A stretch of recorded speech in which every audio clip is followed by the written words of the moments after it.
Welcome to Powering Through Life, and I'm your host, Teresa Sims.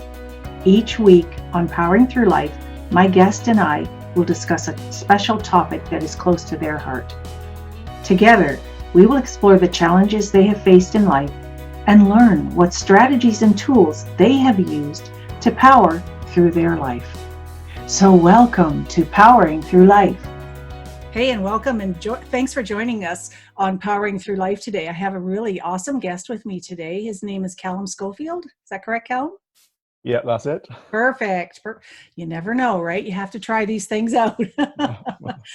Callum, for 18 years of his life, couldn't say his name or string a simple sentence together. He struggled mentally and emotionally for too long on his own. Then he changed his mindset and overcame the fear of stammering to become a podcast host, speaker, and aspiring coach. Callum, welcome to Powering Through Life. Thank you for having me on the show, and thank you for that really nice intro as well. Oh, you're very welcome. I am so glad that we get to do this today because this isn't a topic that a lot of people discuss. And I think it's really important that we talk about stammering, having a stammer, and all that comes with it. For example, the mental suffering as well as physically. I didn't know there was physically involved, but we'll get into that, right? Yeah. Oh, perfect. It's a great topic. Yeah, thank you. It's, as I say, not talked about enough because, strangely enough, people with speech impairments don't want to talk about their speech impairment. You never guess why. Yeah, that's different, isn't it? So how much of an impact did your stammer have on you throughout your life? It was massive, to say the least, really. It was from little things like not being able to say my name. So I couldn't say Callum, I couldn't say Schofield, I couldn't say my address, I couldn't say my family's name. So if someone asked me if I have any brothers or sisters, I would just say yes and not specify. So once when I was on holiday, my brother became my sister, but I could say sister and not brother. So that was interesting. And again, it's things like if I went out for food, even up to the age of 17, I would get my mum to order my food for me. Or if I was ordering it myself, I would choose what I could say from the menu rather than what I wanted. Oh my goodness, that must have been so challenging.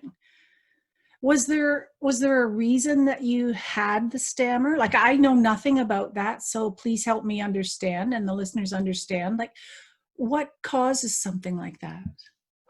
Well, quite annoyingly, stammering is not a lot known about it. It's a neurological condition, so it's something to do with the brain. I'm not sure exactly, but I think it's along the lines of not developing the same as other people. Part of your brain just isn't the same, really. It's quite hard to explain, but that's because there's not a lot of research or factual research involved. So no one really knows. There's a lot of uncertainty. That's probably the best way to describe a stammer. Which makes it all the more harder to try to power through it, Yeah, or find, exactly. like, why is this happening to me, right? As if I don't understand, how someone who hasn't got a stammer going to understand what I'm trying to go through or trying to say? It was, especially when I was younger, I had no idea what was going on, really. So Yeah. I was a bit stuck. Well, did you just assume that was your normal or whatever that, like, this is the way it is and I have to accept it, or what happened? Yeah, there was times when I thought I'm going to speak like this for the rest of my life. I was kind of adapting my mindset into knowing or thinking I know that I'll never be able to say exactly what I want. I'll never be able to do everything I want to do because who's going to want to have a relationship with someone who can hardly string a sentence together? Who's going to want to hire someone for a job? And all these little insecurities started to grow. So I did start to adapt myself to not look for the best, do the complete opposite, look for the worst in situations and kind of accept that I might not be the same as my friends. Yeah. And that doesn't mean you're not as intelligent or more intelligent or less intelligent, or able to get that job or able to do that job. It's just, it's the first thing people see or hear, and it changes their thoughts right off the bat, I would imagine too. Yeah, definitely. Especially when before I never spoke about my stammer, even though it was very obvious that I had one, I wouldn't speak about it. And I remember at job interviews, if I just said, "Can you bear with me as I have a stammer?" then that would have changed everything. But instead, I would do everything in my power to avoid it. So I would come across very nervous, very rushed, very unprofessional, a bit not lazy, but it would look like I didn't prepare for the interview because if I researched the company, for example, and there was words I couldn't say, then I would just simply say, "I'm not sure about the company, I'm not sure about this." So just disclosing and admitting that I stammer could have helped me change my mindset a lot earlier than I did. Was there a bit of shame involved in that for you as well? Definitely. And only recently I've sort of started to work out where this stemmed from. And I don't mind sharing, it's quite a emotional story, but I remember when I was in my primary school, which I think is elementary school for you, if I'm Yes. right. I must have been about 8 or 9. And I was in the toilets, and this group of lads came in who were in the year below me, and they started to ask me what my name was. And I remember at the time I was thinking, but they know my name, so why are they asking? But only looking back now, it was because I would always stammer very badly on my name. And so they would ask me what my name was. They wouldn't let me leave until I said my name. They would laugh at me. Then it was mainly this one lad, and he would ask me to say other words. Like I remember him saying, "Can you say the word crocodile?" And I was nervous. I was a very nervous child as it was. So to be put in a situation when I couldn't leave a room until I spoke, and speaking was something I would always avoid, it was very challenging, and I kind of blocked that from my mind for many years. As only recently I've actually talked about it and actually remembered it. Only because I was sort of reflecting about my journey, thinking where did this sort of fear come from. Then I remembered all the times that I would be scared in the toilets of my school because I had people laughing at me and being told I wasn't allowed to leave and being blocked into the toilets until I stuttered. They call me the stutter monkey and stuff like that. And it's all so that definitely had much more of an impact on me than I realized at the time. Yeah, absolutely. It must have been a horrible thing to go through. That's bullying 101, isn't it? Like Yeah, definitely. And it only takes one to me. And when you think about it, that one individual probably, like when you look at the aspect of bullying, it's probably that individual that had a bigger problem than you yeah, did, and he was trying to avoid people seeing his, so he was putting the light on you, kind of thing, right? yeah. That's probably what it was. And the main thing for me is because I'm concerned about other people. I just hope that he never had a child who stammers. Yeah. That's my first thought, and that's my main, not concern, but I just hope. Oh, I really wish he doesn't have a child who stammers because if he treated me like that and treats other people who are disabled or something different about him like that, what's going to happen if his own child isn't? You know, I don't want to use the word normal because Yeah. what is normal, but Yeah, I those are don't my know. thoughts really. Normal is yeah, however you phrase normal. I don't know what Yeah, that is anymore. exactly. It's the same thing as perfect. It doesn't exist in my books. Oh no, not at all. No. So I was going to ask you what, excuse me, an average day of school was like for you, but I can tell from that it was not entertaining. No, and again, just in school from a young age, and specifically when I got older, that's when I started to realize the impact my stammer had. So when I was in secondary school, that's when I would always hide away. I wouldn't put my hand up to answer questions. I don't know if you ever did it in school, but when everyone has to read out loud, you'll take turns reading through sentences. I would, get very paranoid. I would always read ahead to look at the passage I'll be reading. and then mentally I would decide that I couldn't say a single word in that passage, even though I probably could. But it's that the doubt that still gets to you. And so school was very challenging for me, and I found it hard to contain my emotions. A lot of school was spent me getting very emotional over my speech and struggling just answering the register that they're saying here at the start of every lesson. And that's the first thing teachers see and the other kids see it in the class.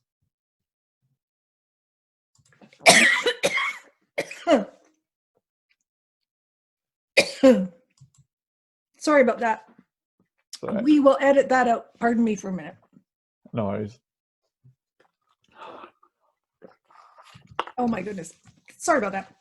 Right. Anyway, we will edit that out, hopefully. It must have been just a complete nightmare for you. I mean, if you were a shy child, a quiet child, you would be quiet, because why run the risk of speaking and having someone hear you, right?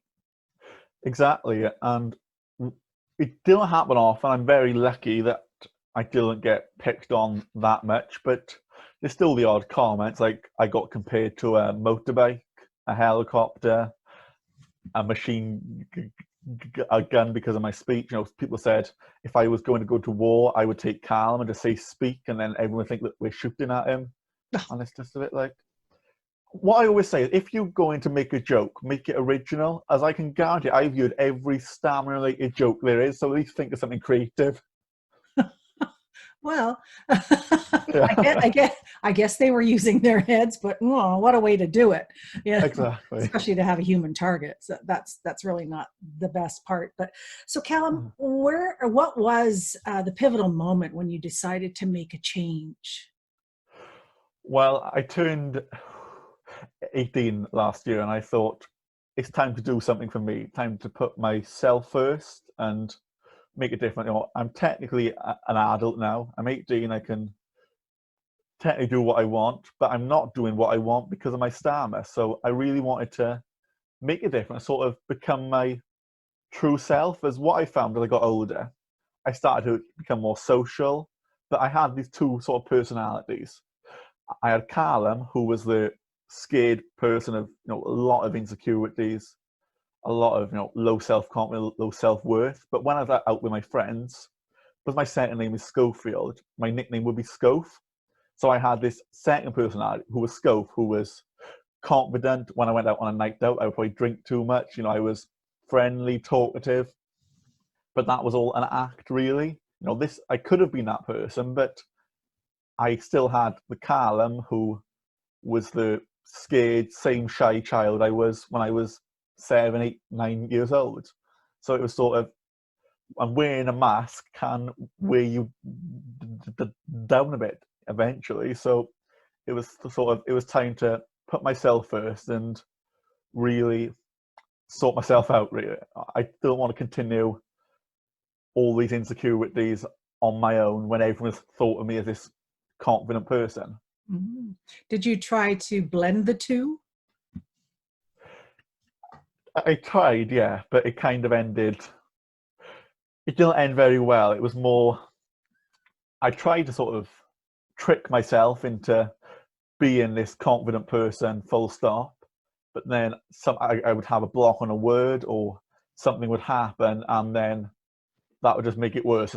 I was not only taking the one persona down, I was taking two personas down at the same time then. So it was quite hard. It was like, I quite like my analogies, and it was like I was juggling, really. I was juggling who I was with my friends compared to who I was in work, and who I was my family, and who I was in the stammering community. I had so many different faces I put on. Some I spoke about my stammer, some I never spoke about my stammer. It was becoming too much. And now I was getting older, I was meeting people who stammer, and they were saying it took them till their 40s, 50s to overcome their stammer. So that sort of gave me the inspiration I needed, listening to these people speak fluently and speak really well. It made me think that I want to be like him, I want to be like her. So that kind of gave me a nudge in the right direction again. Hmm. Did you ever do the looking inside and say, I want to be like this Callum in here? Yes, but only recently. That was only after I went on a speech course, which gave me control over my stammer. It was only then I sort of had the confidence to look at what I actually wanted. As before, I was very much people pleaser or would do the easiest option, because the hardest option would create stress and nerves, and hard work would always make my stammer worse because of all the baggage that comes with it. So only after I sort of learned to control my stammer and change my mindset that I actually started to think, who do I actually want to be? Mm. Now, Callum, did the sorry, was your stammer worse when you were tired? Yeah, it was when I was nervous, when I was Tired. a bit tired, it was worse, stressed. So, for example, if I was in a very stressful situation, I would just not speak. But if someone would try to engage with me, just nothing would come out. There's sometimes my stand would have been okay. I would go through times when I spoke okay, and other times I just couldn't get my words out at all. And that was the same where I was speaking to friends, family, colleagues, strangers. It would vary. It really would. Interesting. It must have been such a challenge for you. And it must have been so difficult for your family to watch you go through all of this at the same time, too. Yeah, definitely. And especially because only last September I started openly talking about my stammer.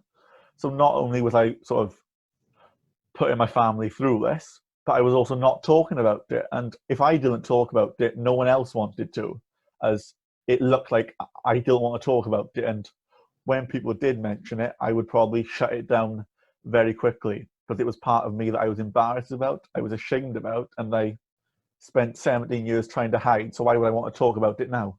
Yeah. So your parents went through 17 years of you not wanting to talk about it, and now all of a sudden you want to talk about it.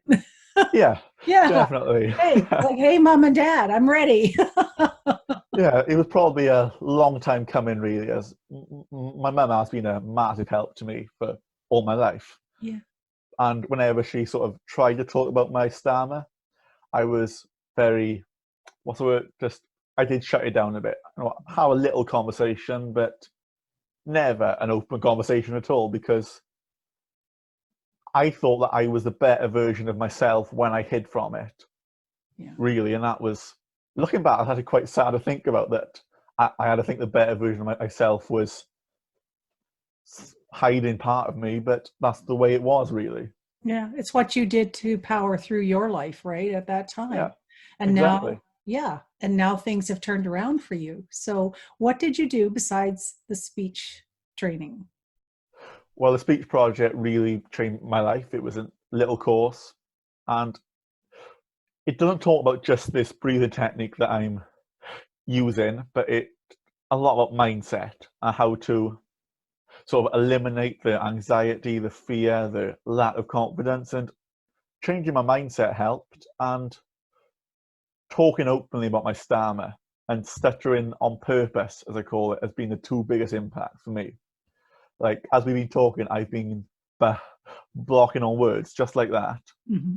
Just because if I can control what words I say and what words I block on, then my stammer has absolutely no power over me, because I can stammer if and when I want. And then if it's going to be a word that I'm struggling on, I can use this technique of stuttering on purpose to overcome that word. And again, it's just acceptance, as my speech hasn't been perfect on this podcast. And so even just 6 months ago, that would have really got to me. I would have hated myself for it. But now I've got the confidence to stammer freely, that I'm not aiming for 100% fluent speech, because that's an unrealistic expectation for anyone, as no one's 100% fluent. Everyone stumbles over their words, uses filler words like, the R's, oohs. Mm-hmm. So as soon as I sort of limited my expectations and sort of made them realistic and accepted this is the way I speak, and I'm quite content with how I speak, then that really was a turning point for me, just getting that mental resilience to work on my speech every day as well. It's not something that I didn't go on this speech course and I was cured. There's no cure for stammering. It wasn't so much I went on this course, I came back and I could speak for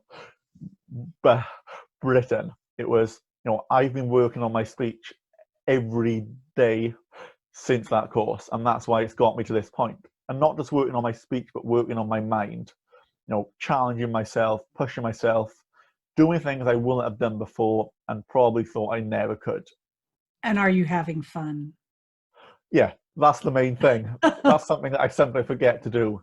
Just enjoy it and embrace it, have a laugh. Yeah. That's, since I've started to turn that fear that I had from speaking and actually really enjoy it, enjoy speaking to people, enjoy meeting new people, enjoy sharing my story. That has been really good. If I'm happy to talk about it, then other people will be happy to talk about it. And if anything, it puts them at ease. As before, people who I didn't know or wasn't that familiar with, if I started to block in front of them, they wouldn't know what was happening. And I would always say, sorry, I can't talk a second, rather than say, I got a stammer. And I would let them interpret that how they wanted to. Mm-hmm. But now, like if I have an important phone call or anything like that, I'll just say, just to let you know, I have a stammer, so I'll be using a breathing technique. And it's not looking for acceptance. It's just to let them know why I'm speaking how I am. And a little trick as well. People are interested in people who are doing things outside of the box. And the fact that I'm working on my speech and working on part of me and changing my life, really, that looks quite positive and people are quite interested in that, really, which I never realized before. Well, yeah, if you're not engaging with people and you don't realize, or you're not having conversations with them, they don't realize what you're going through, what you're dealing with, what you're facing, and how you're changing. So, did you ever hear recently from your parents that now we can't shut them up? Yeah, definitely, especially on social media. I'm sharing so much about stammering and about coaching, mentoring, and mental resilience and what I'm doing, comfort zone challenges. People are probably getting fed up with just seeing me all over Facebook and Instagram, Twitter, just hearing me talking. But I'm loving it, really. I really am. And that's all that matters. You're Exactly. transforming your life. You're doing something effective for the world. You've helped yourself. You've actually given your family a gift too. Yeah. And congratulations. It must have been one very hard journey for you. Oh yeah, definitely. And just because I'm speaking like this and my mindset is a lot more positive, that's not saying that it's easy. As we all know, you still have challenging days and hard days. Just because you're finished with mental health doesn't mean mental health is finished with you. So there's still, times and nights that my insecurities, I'm not going to say come back, they're always there, but make themselves more prominent. So you still have challenging times when you think, what I'm doing worth it? And, you start to have that little bit of self-doubt, really. And that's been a massive thing for me, is trying to overcome that self-doubt, as I've always doubted myself, doubted my abilities, doubted the outcome, doubted people's reactions. So I'm trying really hard not to let that little seed grow, because I know what it's like. Yeah, and it's kind of always sitting there going, hey, I'm right here. Don't forget me. But, you can swat it off as many times as you need to, but you're right. It is always there, but don't feed it. Don't give it the power. Exactly. Yeah. And you are doing a wonderful job. I am so impressed with you. And, for only being 18, 18, right? Not 19 yet? I'm 18 yet. Okay. You've got your life on a beautiful path. And I think it's a beautiful thing that you're doing. And how hard was your journey to self-acceptance? From where you were to where you are today, like there must have been so many emotions come up, so many thoughts that, how did you control it all? How did you manage it all? Honestly, it's going to sound a bit strange, but I have no idea how I managed it, because looking back, it was it wasn't a straight journey. It's not like one of those graphs where it goes straight up. Yeah. It's a cliche, but it's a roller coaster. It's highs, lows, very low lows. Then you stay on a low, then you go high, then you low, and it's sort of. I'm still on that journey now. As I'm a strong believer, we can always find a way to better ourselves, challenge ourselves. So I'm still on that journey now. But the self-acceptance part came from not caring about what other people think. Obviously, having the support from friends and family helped me loads. It gave me a boost that I needed. But when I realized that I'm doing this for myself, no one's telling me what to do. No one's pushing me to do anything. I'm doing it because I want to. I'm overcoming stammering because I want to overcome it. I'm working on my mindset because I want to. And it was a hard journey. And there's times when you think it would be so much easier to go back to the way things were. But then again, you've got to have that mental resilience to carry on when times get hard. And it's little things. Like, it's going to sound stupid, but currently I'm only having cold showers these days. I don't have hot showers. There's a lot of health benefits, apparently, which I've read up on. But the main thing is the mental resilience, because it's so easy just to turn that tap from cold to hot when you're standing there freezing, having a shower.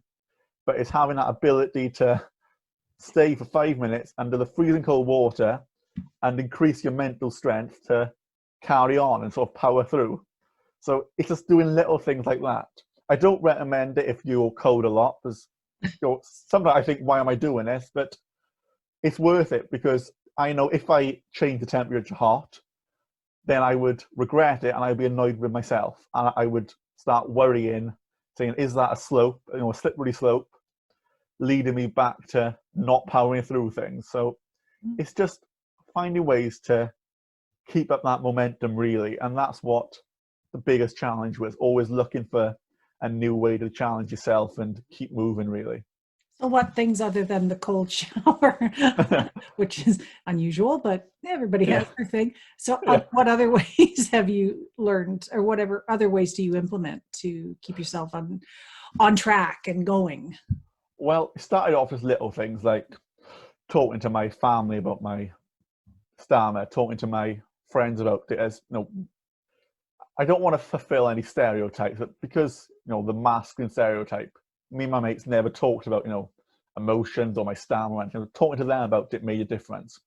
Talking to my nan and granddad about it, that was kind of the elephant in the room sometimes. So that was the one step. Then speaking more openly about it in work, that was one. Stuttering on purpose in front of customers, in front of family, friends, even strangers. Like if someone asked me the time, I would stutter on purpose, and if I saw them getting impatient, I would stutter on purpose more to make them wait. And it's just little things like that. And then I started to write the blog about my experiences. So I shared my story openly last October for International Stamina Awareness Day. So that was a massive step. And then I thought, what's the next step from here? So I started a podcast, because as much as I was enjoying the writing a blog, I wanted to use my voice. So the podcast, and so interviewing people, that was a step. Then I started off just interviewing people who stammered. Then I started interviewing people who don't stammer. So that was a big step again. And now I'm sort of just doing these comfort zone challenges for this month of May. So every day I'll do something different. So a different comfort zone challenge every day, whether that's having a conversation with someone I've avoided, talking about one of my worst moments on camera, whether it's wearing something like a Christmas jumper in the middle of May. And the whole point of it is just to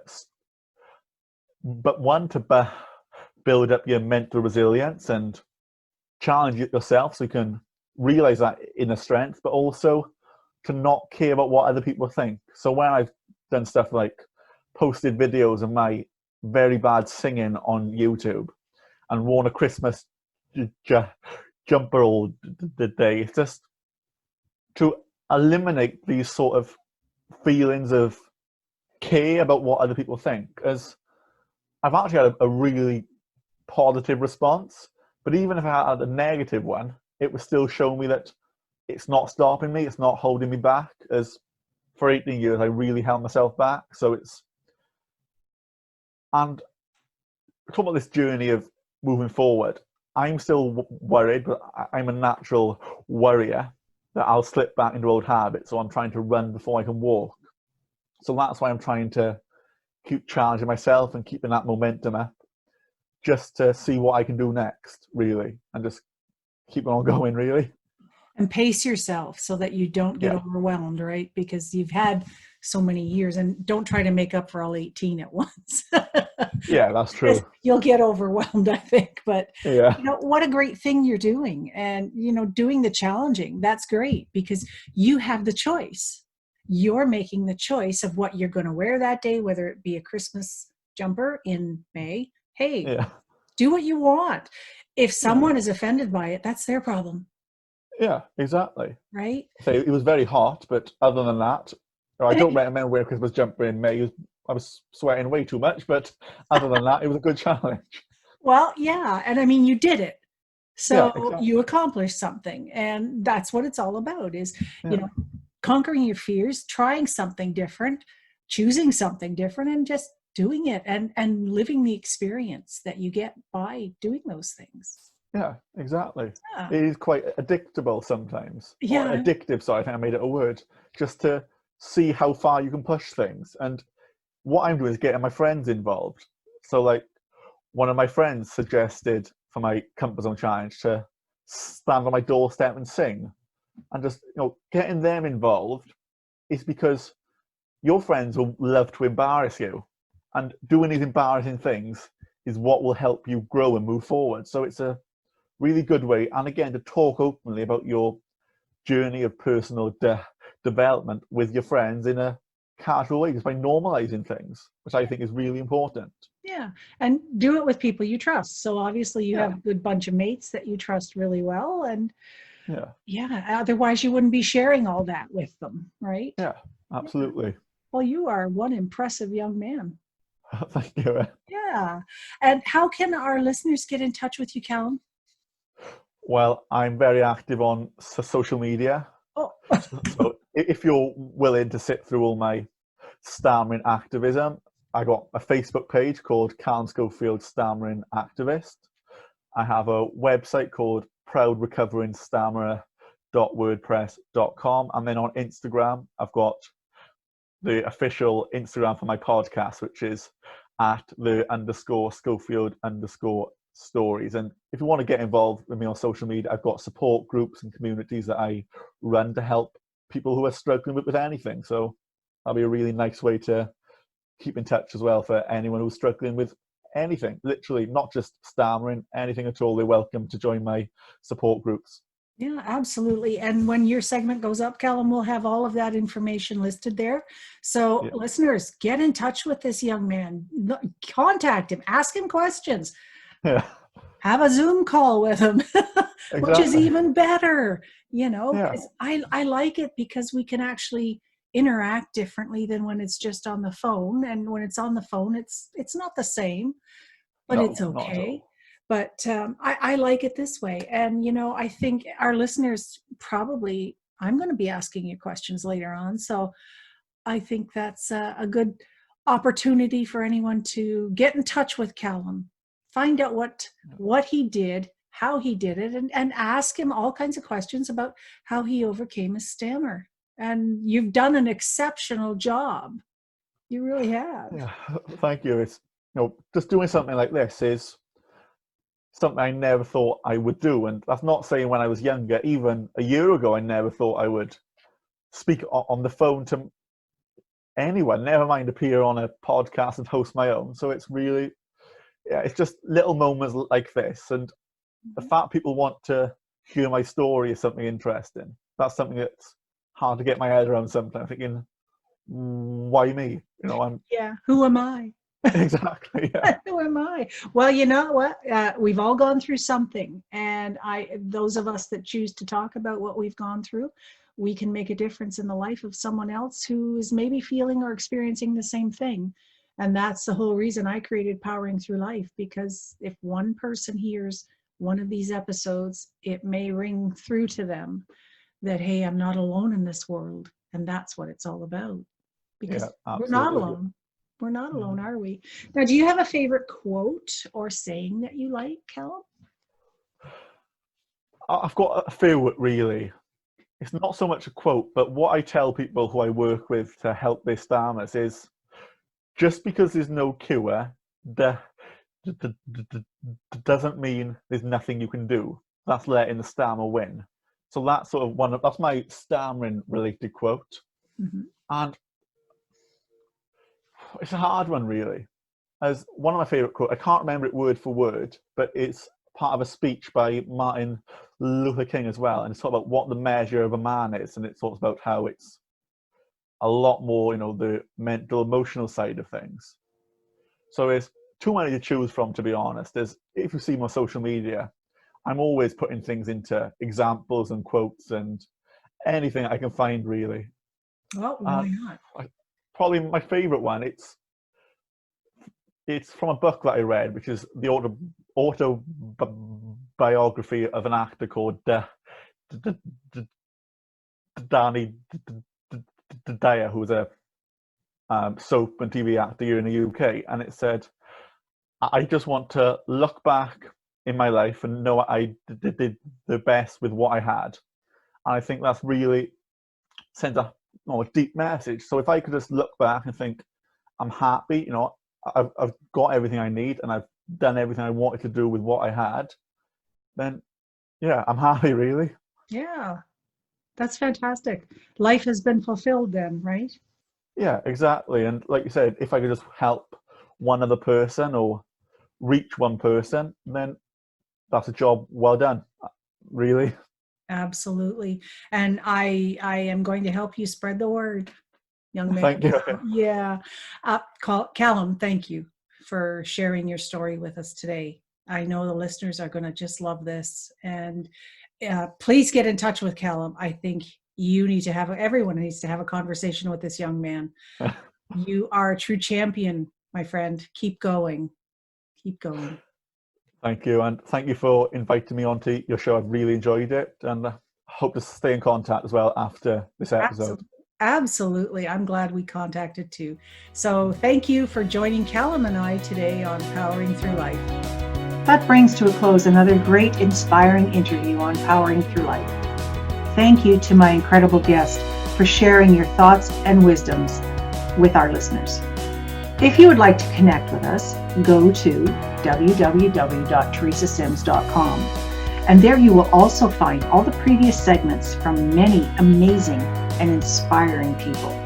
Remember, don't be shy. Reach out if you have any questions or just leave me a comment. So thank you once again for listening to Powering Through Life.